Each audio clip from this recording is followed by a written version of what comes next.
A story by no one, about nobody special. That's no one with a capital N, that is what the author has decided to call themselves.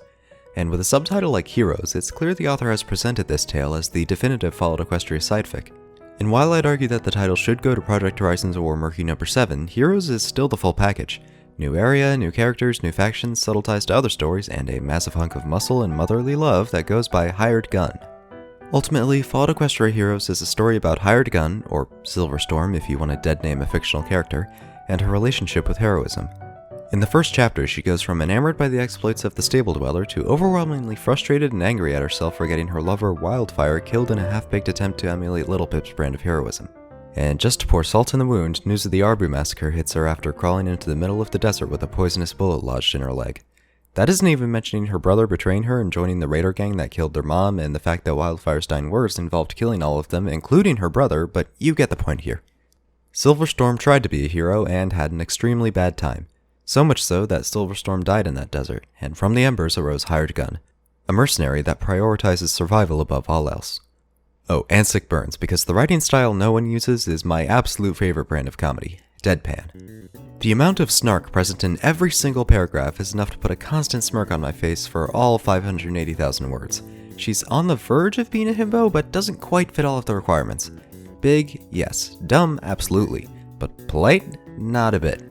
She's in a constant state of being done with everyone's bullshit, and it is glorious. The first-person perspective makes the constant quips feel second nature because it's not comic relief by any means, it's just how the character thinks. It's another layer of immersion that sadly gets broken fairly often because this story isn't exactly what I'd call well-edited. There are more than a few spelling and grammatical mistakes, and it's a damn shame because everything else is so charming and funny just to stutter at the punchline. But hey, it is getting printing soon, so hopefully that'll be addressed by the publishing company. Anyway, this story takes place in a region to the south of Equestria proper, the Caledonian Wasteland. And before I say anything, this fic borrows heavily from New Vegas, more than any other major Fallout Equestria fic. The main city is Dice, a den of sin and debauchery ruled by 3 gangs and a pre-war dictator named Mr. House. This is surrounded by a slice of ruins overseen by the Finishers, a gang whose members do all they can to look, talk, and think like Photo Finish. There's geckos, gambling, and also Batman, Joker, Starscream, Roy Mustang, Scoia'tael, Dr. Morrowind, and a radio personality we never see with a soothing voice named Mr. New Vegas. Okay, it borrows from a lot more than just New Vegas, but I can forgive that because 1, this is fanfiction, this is all par for the course, and 2, because this story is structured very differently from Project Horizons, or even the original. The Book of Little Pip was about the wasteland she saved in a shower of sunshine and rainbows. Project Horizons was about overcoming circumstance, fate, and the will of the stars in order to do the right thing. Heroes is about hired guns, serenity, flair, and the relationships they build with the world, each other, and with heroism. A recurring arc phrase in Heroes is, fittingly, what is the nature of a hero? Very rarely is the question answered directly, instead the answer is demonstrated through the actions of those who ask it. Heroes plays hard into gray and gray morality. Most of the characters can be seen as the heroes of their own story. Even the most inhumane actions can be downplayed through the veil of convoluted political plots to shift power to those that can make a good change in the world. One of the perks of a functioning society, I suppose.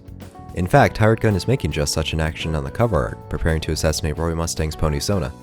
I'm not sure at what point in my life I became able to say sentences like that and not even flinch, but I know I passed the point of no return a long time ago. Once you're deep enough in the rabbit hole, you have to be a little self-aware about how weird this is to an outside observer, but acting on that awareness is far from mandatory. I wonder where the authors passed that point. Storyboarding? The first upload? Or did they know all along that this massive endeavor wouldn't bear fruit in any way that most people value? This massive investment of time and effort isn't even exclusive to the writer. It may be 10 times easier, but the reader's still spending hundreds of hours of their time on this earth reading this thing. Experiencing a piece of art that has some real substance to it, one that wasn't just pushed out because of some billionaire's bottomless avarice. There are some hard-hitting themes in some of these works.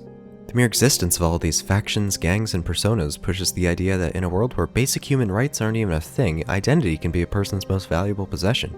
The various character lenses the story uses to examine how traumatic experiences can not only change people's relationships, but their basic perception of the world. The rampancy of cybernetics begs the question of how ethical it can be to replace your own flesh and blood for medical, bureaucratic, or even practical reasons. And somehow, no one with a capital N manages to tie all of this back into the simple question, what is the nature of a hero?